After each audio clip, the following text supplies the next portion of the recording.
Hey everybody, it's Kneecap here, and in this video, I'm going to be reacting slash giving my thoughts on this conversation that Max from Liquid had with Nagura and Asmongold. He has J-Dot coming later. We're definitely not going to get to that in this one video. Might have to do this in parts because this is really, really long. But I thought this conversation was really important. Multiple times during this, you'll hear Max say, I don't know what like a casual cutting edge raider feels about Mythic Raid. And, that's my perspective. My guild's a 6 hour a week guild, 2 nights, 3 hours each night. And we've gotten cutting edge since Argus. Nathria, we cut it a little bit close. Depending on when this season ends, we might cut this season a bit close too with Sepulture, even with all the nerfs. That's just the life of a 6 hour a week guild. So that'll be my perspective here. And, I will give my opinions as I see fit. So let's go ahead and get started. They're going to start talking about designing the game around the world first and Sepulture nerfs and stuff like that. And we'll see. We might, like I said, I might do this in segments. So we'll see how far we get here. On the side of, I think the race world first is such a unique thing that obviously like the whole like why would you design it for this few people kind of thing, but just almost any time historically when they've designed the game for us or made. Obviously, that's a huge hot button issue. Why are you designing the game for so few people? Even right now on Twitter, there are a lot of high end Mythic Plus players saying to not nerf warlocks at this point because it's going to affect the MDI. And you could just say the same thing. Like you can't, even if the change is at a bad time, you can't do changes around so few players. Changing warlocks now will allow other classes to maybe get invited to Mythic Plus. It's not all about the people with 4,000 IO. People at 2,000 IO can't get invited if they aren't warlocks or hunters, survival hunters. So that's an ongoing topic. Choices based on us, they were almost universally bad, not just for the whole game, but actually for us. Like they just have a fundamental misunderstanding. Like Uh, tier gear? Yeah, I mean, I can kind of get into Yeah. some anecdotes about that specifically, but I just kind of wanted to let everyone know here, like who's talking and why, and just kind of let you guys. This is not formal at all. We can just have a big, open, broad conversation about it. Yeah, I mean, I think that's kind of what happens is that you have the raids, and I feel like the raids have in general just over time gotten harder Yeah, and harder. And if you look at the that's definitely true. participation for the raids on, let's say, like Warcraft logs or wherever else you can actually find, and it's hard, right? It's hard to find reliable third-party information about it. But I do think that if you compare the amount of parses and the success rate of Mythic WoW or Mythic ratings in WoW, it has gotten progressively harder. And I think that's happened at the expense of just average players that used to raid at a high level. And now they feel like they're not able to do that because of there's a number of things. You have other games that have a lower. I don't know if Asmon's going to say this or not, but time's the biggest one and effort. So like, there's still a lot of people that would log on for 6 hours a week, like my guild, right, and raid Mythic. But the problem is that it does take. You have to know how to play your class very well. I got so invested in my class that now, I'm knowing how to play rat.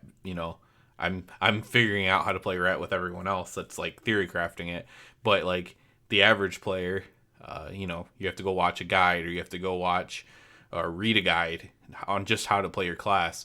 Then you need to know like how to do single target, multi target.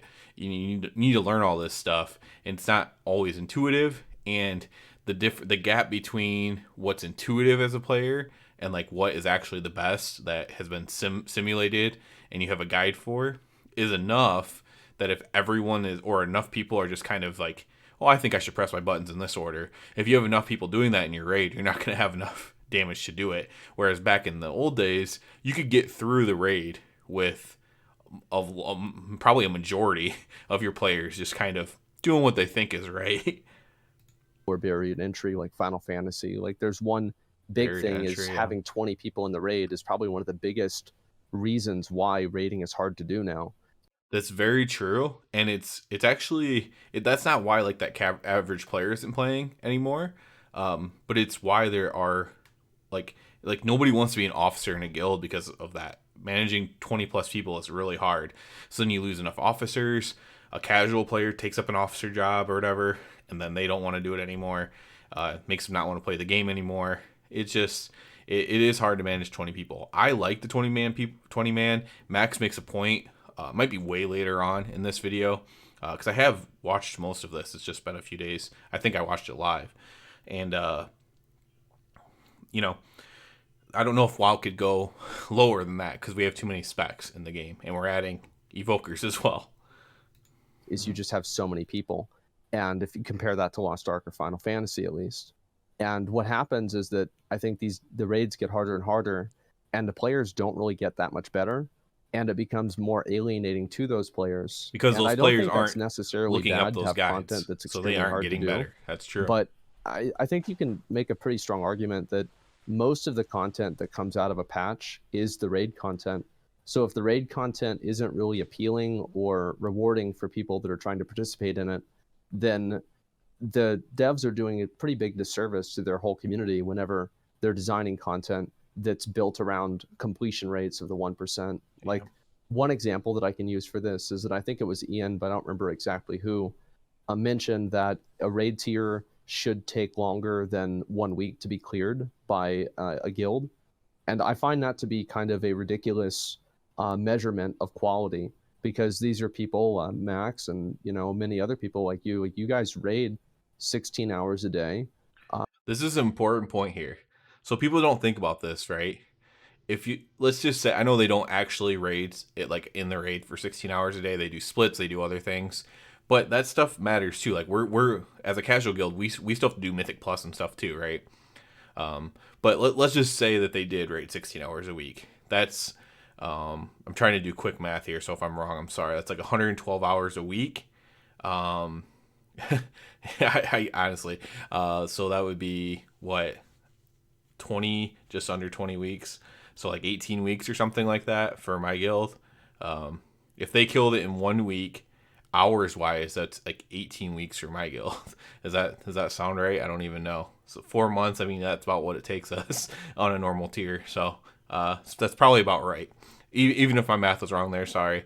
But like hours wise, people don't think about that, how many actual hours it takes, because a lot of people, the people that don't get it, at least, because I think a lot of people do get it, right? The casual person gets it, but I think a lot of people who play all the time or who game all the time or who game 8 to 10 hours a day, even if it's not World of Warcraft, they're like, yeah, so what, you just do it. And it's like, well, not everyone can do that. So it becomes a huge issue, and people don't think about hours per boss, pulls per boss, and then extrapolate that to a casual guild and be like, oh, this isn't really feasible. That's why we have to nerf the shit out of it. Whenever these things comes out, sometimes less, but you raid a lot pretty much all day. And on top of that, your entire job is built around the game. And so I think that if you use people like that as a measurement for success, you're not looking at the other cases where 99.9% of players may run into difficulty or frustration. Yeah. No, absolutely. I think over time too. So there's a lot there, but like the There was a lot I there. think sorry. yeah. I think like over time, that metric that they've used, like Ian has said that, I don't know if that's their overall design Yeah. metric, but I think it has been like generally pretty hands off for the world first. I think the only thing they've done is they've made it so like like 7 or 8 bosses in the raid, they've had rhetoric before where they're saying, oh well, the only people who are seeing these bosses this week are those guilds. So we don't have to worry about tuning these bosses right now for them, at least damage and healing wise. So, that allows us to get to them, do them, and then like naturally when guilds get to them with lockouts of gear, those bosses are easier. I think that played out through most of Legion. WoD and MoP were a bit different, although I will say the overall, if you want to talk like historically about the difficulty of raiding in this game, I think 25-man Heroic and Mythic kind of continued along the same path. Like I agree the with times, I can't speak much for like the mid-level, like, the person who guts cutting edge, but maybe closer to the end of the me. patch. I can't speak for difficulty for them, but specifically time taken to clear for World First has been almost consistent. If any, Yeah, it's pretty consistent. It's like you have to understand, the nerfs are almost like you're like, why are these nerfs for? What are these nerfs for? They're not for the guilds farming it that killed it 2 months ago. They're for my guild, right? I mean, I'm sure they see that there's these, you know, 500 to 1,000 guilds that are stuck in the same general area of the raid, and they're like, okay, so what pain points can we fix to make this happen for them? You know, like they're putting the polls in, you know, they're not going to make it if they have to do, you know, the max number of polls for it or the world first level of polls for it. So what can we do? And there's multiple reasons for that. You're going to have less skilled players in casual guilds. You're going to have, you know, you're going to have, you know, less, like I said, people who want to look up guides all the time. You're going to have people who are like more against weak auras, including me. I use them because I have to on certain bosses, but like you're going to have different things in casual guilds, and they don't want to just exclude all those people. I mean, thousands and thousands of people, because heroic is too easy for us. But mythic, it's not that it's too hard, it's just too time consuming for us. It's not too hard. We do it in about the same time, just like you guys do. You know, in Legion, at least that's when I started mythic raiding, was Legion. And, you know, we do things in about the same time that the top guilds do, you know, but obviously we do it with nerfs. But those nerfs are because we don't have the same roster. We don't have the same, you know, top end talent that we're recruiting and stealing from other guilds on our team. Time actually longer back in the day, back when there's 25-man heroic all the way through mythic, and it's kind of gotten to the around a median level of about 8 or 9 days after it's released to be cleared now, with this raid being a giant outlier. And then in the opposite direction, And what I will say too, from a casual cutting edge player, is I'd like to see that be shorter. I'd like to see the world first end in like 4 or 5 days, so that we can get we can have a chance to farm our best in slot and stuff like that, and do parsing at the end of the raid tier, not just you know, barely getting cutting edge at the end of the raid tier. It feels good, but it also feels bad because you never get a chance to relax. and things like Emerald Nightmare being a giant outlier. But I think over time, like, the progression experience has been good for people. It's just that with more of the reliance on weak auras over time, I think what you've seen, Weak auras are an issue more as well. than obviously the general player base is getting better over that period, but I think the rate at which I think the general player base is getting better over the period on average, simply because the people who are not playing the game anymore are those people who aren't using weak auras, who aren't looking up guides. So they're kind of plateaued on their skill. If they've played since, let's say, Wrath or something, right? If you've played since Wrath, but you've never like looked up guides on your class, you don't use weak auras, you don't use anything, you're capped out at how good you are at the game. So you're not getting any better. And those players, I think, are the ones who are more apt to leave the game. Whereas those of us who decided to like get good are more likely to stay in the game because, you know, our skill level is keeping up or surpassing the game's difficulty level. very top levels are getting better, and the things they're using to support themselves, like weak auras, are actually progressing at a rate that's far beyond that. And I think that's kind of how you ended up in Sepulture.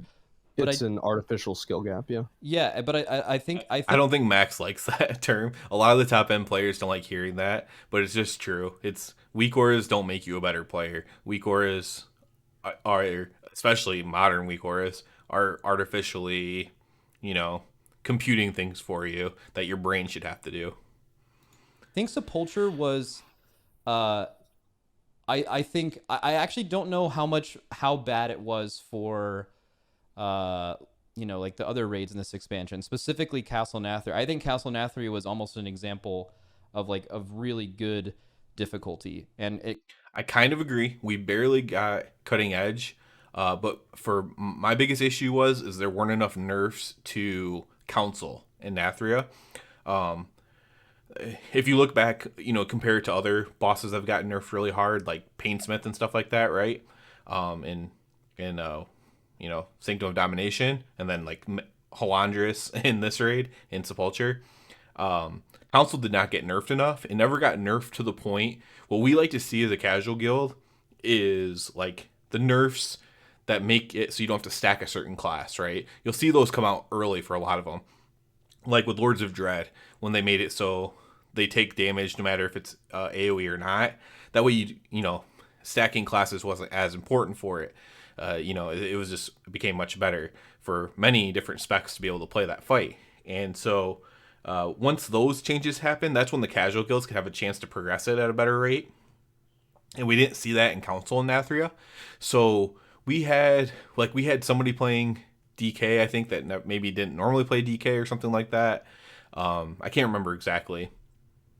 And then we had one Boomkin in guild, but we had like some other people trying to play Boomkin on their alts because those were the classes that were really good for that fight. Sometimes in some guilds you'd see 3 of each of on that fight, and we had like one main Boomkin, and that was it, and everything else was like trying to hodgepodge it together, and it was a really hard fight for us. And having them on those classes did make it easier, but not enough because it's not like their best class or whatever.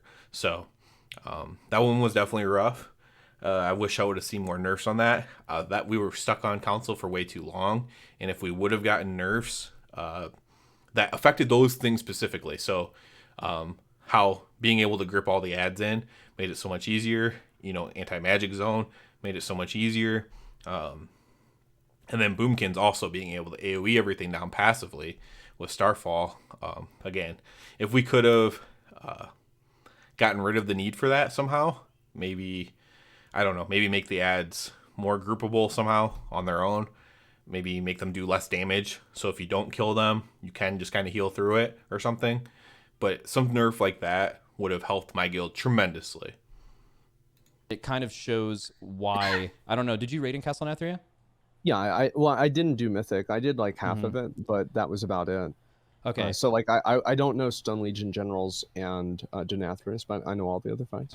But a lot of the like later fights in that raid were hard for the right reason. Like a lot Like of it was Sludge Fist. yeah, Sludge Fist, and then very much like Denathrius. Sludge Fist was really good. You We just got we better did that at it over boss time. fine. I think where Sepulture and why this is more of a conversation now and why they've really messed this up is clearly this is for the first, and this is the first time they've ever done this in my opinion. I think you might argue that they've done this before. This, in my opinion, this raid was the first time they've ever actually So we're been in like, the okay, Sepulture we have this product difficulty in the Race World first, portion it's here. marketing our game, and like let's just make it the biggest and best it can be. The primary difference there across everything else, the thing that I've noted is in the past, every boss we've killed in the past 3 years has been killable in week 1. It was possible to kill. The last boss was tuned to be killable in the first week. This raid, the 7th boss and onward, was tuned to. So, interrupting here a little bit here, but like, so I was actually fine with Sepulture. I'm fine with all these nerfs because I understand when they were taking 3 weeks to kill it, raiding every day.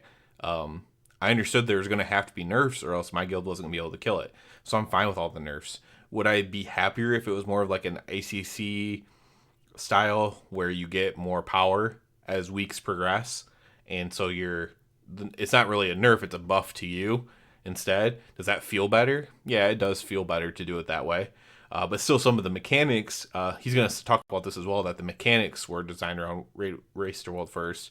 The mechanics themselves wouldn't necessarily be something that you could out DPS, right, or out heal by having increased damage and healing, or live through if you have more or stamina or whatever. So mechanically, though, they'd still probably have to do nerfs. So that's the bad part about it, is having to nerf something mechanically. If you can't outgear something, that becomes a little bit rough for casual guilds. To be killed with exactly the gear we had at the time, and because of the progression system in the patch, that ended up being the last boss was able to be tuned. And then I keep calling us the casual guild, and we are, right? We're very casual. We don't force anyone. You can play the worst spec of your class, whatever. We don't force anyone to do anything. We are casual in that way. But when I say that, a lot of the top end people get really offended and are like, well, casual people shouldn't be able to do Mythic. And it's like, man, like, we have multiple like top 200 players for their spec in my guild, right? As far as like parsing goes, and just I would say performance as well too, like mechanically sound, everything like that, right? We have multiple people that are really, really good at their class, at their spec in my guild. Like at any given time, like let's say 5 of the 20 or the 22 or 24 members are like really, really good. Could be in a Hall of Fame guild kind of good, right? And you know, they play on a casual schedule. They're still really good. They 100% deserve to get cutting edge. Just annoys me. And killed by the best guilds in like week 3, and that has to do with it with mechanically as well. Mechanically, like, this is what he's going to talk right? about here. What they're nerfing about this raid, like people will talk a lot about Max gets so much right how, here. oh well, usually everyone gets a bunch of gear after the world first, so it's mitigated that way. He's gonna In talk this about the raid, we mechanics. had all the gear by the time it was killed. And then also, the things that were wiping you were not things... They used to basically tune the numbers around the world first race, always. And I think that worked out fine over a patch. This raid, they tuned it mechanically. And things like Anduin, you learn that fight 2 seconds at a time. Yep. Because everything is like, you either That's do it the or issue. you don't, and that's it. It's over. There's no...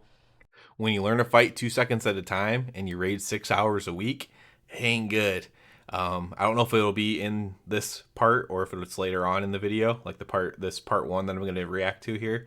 But they talk about that. He brings it up. He goes, if you have 4 days off between raiding, you regress. So we're learning to fight 2 seconds at a time without the nerfs, of course. And then we also have to regress for an hour from Thursday to Tuesday, which even, Max is basically saying that that's what really high-end people would do too if they're off for 4 days. There's no like limping for 2 minutes and continuing to learn, and that's exactly much of the same on Jailer, Lihivum, Yep. a bunch of fights on Mythic. We struggled on Lihuvum a I little think bit. that's We did the kill reason why Lihuvum this before there were raid too many has nerfs. seemed worse than others because of that decision. And sorry, Nagura, I know you haven't been able to talk last. Nagura finally gets all to good, talk. all good. I do think that, like, I generally I think agree with I'll finish everything you guys this are segment saying. out. And I I'm not think gonna talk over Sepulcher is also a Nagura. She tier didn't get to where, talk yet. honestly, I think Blizzard did not think it would go this way. I think Blizzard thought that you guys go in, didn't expect the raceable first guilds to get 4 set pretty quickly, and just kind of assumed they're going to tune it around you not having 4 set, and also tune it around you not having the second legendary, right? I think that was their plan. But then they realized, oh, you guys are doing the whole trading thing and you have the 4 set, and all of a sudden they needed to keep the bosses as difficult, or maybe even buff them, because that happened, right? Before you guys reach bosses. A lot of people forget about that. They actually buffed some bosses, so of course they have to nerf them. They even buffed some of them. And then this whole problem happened where they had to actively nerf bosses instead of passively nerfing them through gear progression, which is what they usually try to do. And most people don't complain too much about passive nerfs if it's through player power that you're gaining over the course of a couple of weeks, because then it's not as obvious, first of all, that it's getting nerfed. And additionally, the nerf also happens gradually over time, and not all of a sudden, you're progressing a boss, and then the next day, like, a mechanic works completely differently, or... We were struggling on Anduin. We were getting into phase 3, but we were struggling with our damage on Anduin until these last round of nerfs on Anduin, and we killed him in 2 pulls after this round. So yeah, we went from kind of struggling, really needing to find damage. I wrote up a long thing for my guild on how to, better their damage, and they did this nerf, and we just dumpstered it. So yeah, I get what she's saying here. 10% of the HP has been removed, right? Because that is also a problem for people who are currently progressing, because it feels like, oh, if we just would have killed it yesterday, it would have been a bigger achievement compared to killing it today after it was... We were still pumped we killed it. I think that's very true. I mean, if you go back and you look at pretty much every expansion in recent history, there has been a cascading or increasing power buff to players. In ICC, you had the ICC buff. I love the in ICC model. Dragon Soul, you had a debuff. I actually In like the corruption Pandaria, model you too. had, remember, you were able to With the upgrade cloak, your gear and you could put two more of corruption two, on. and 4 of 4. I like that. That would make it better, and you had the legendary cloak, and then in WoD you had the legendary ring that got more powerful. Legion, you had the different artifact trait levels that would just make you passively stronger over time, and BFA we had corruptions. Yeah, so I like it's like this is probably one of the first patches that we've had, expansions we've had in really a very long time, where there's not a just consistently increasing power gap. And you're right that whenever you have like a flattened nerf to the boss, it feels like there's a weird psychology that I think happens whenever people build their character up more powerful over time right through here. like, let's say, legendary rings in WoD or something like that, where they feel like they've kind of earned that progression, versus being whenever given a it by nerf the happens, devs. and now it's just simply easier. It's more on the nose, and it doesn't feel as it doesn't feel earned. Yeah. See, yes, but I think I don't know how many people are actually affected by that. So I've heard a lot of people, especially like a lot of my peers, complaining about the nerfs this raid recently. I feel like a lot of them are very justified. I mean, they're like blasting the raid for sure, but I wonder who's actually negatively affected by it. You know, you see a lot of like default Twitter eggs, you know, Mhm. just saying, you know, oh man, like my achievement is ruined. Like honestly, It's just people who are kind of like being more elitist or whatever in this, saying like trying to gatekeep the achievement. Like this achievement's only for people who raid. Like I literally had people telling me that the achievement's only for people who raid 12 hours a week or more, or 9 hours a week or more. So if you only raid 6 hours, you shouldn't get it. And it's like that's stupid, man. Like yes, there should be a limit to it, but honestly, if I'm being completely honest, let's say you can only raid one night a week and you do 3 or 4 hours a week. I think you should be able to clear the raid on Mythic by the end of the patch if you do that, because that would open up the door to so many more people if it was just one night a week. Yeah, I truly think that. So, I'm the opposite of a gatekeeper though.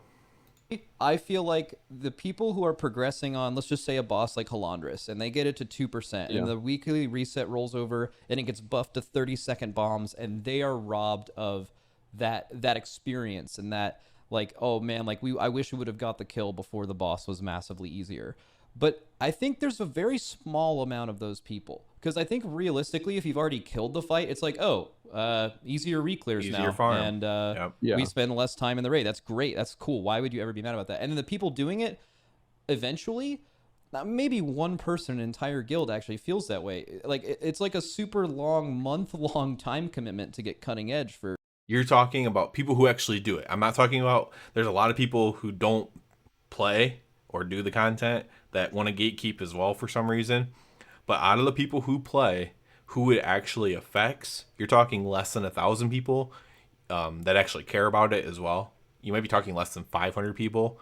You might be talking less than 200 people in certain boss cases, certain specific bosses. And you cannot design a game around 200 people, not a game that has at its lowest point like over 1 million subs or whatever. Like you can't design it over 200 people. So many players, they're just trying to get through the raid and get their gear and get out. You know, there's just so many people like that I don't know if those people's experiences are necessarily trivialized, especially in a raid like this where there is no expansion ending system Right. that's making this easier. Like the only way to make this raid easier, which you can see with statistics like this raid, especially Anduin, is a massive wall. Yep. It's because there's so many one-shot they're not mechanics. really getting past That's it, and something has to change there. Oh, what's up, Jeb? What up? All right, so we're gonna cut this off here. Jeb comes in. He has some very interesting points as well, and we'll continue this. I don't know if I'll ever finish the whole thing or not, but we'll do, more segments of it. Might do like the next 2 segments in a part 2 here. Mostly agree with Max. I didn't get to talk much. I agreed with the little bit she got to say, and honestly, I agreed with pretty much everything Asmund said as well. So I really wanted to talk about it. I just wanted to mostly give my perspective about it. So I'll continue to do that in the next one. If you like this video, I do ask you to please subscribe to the channel. That helps me out a lot. And other than that, everybody, have a good one.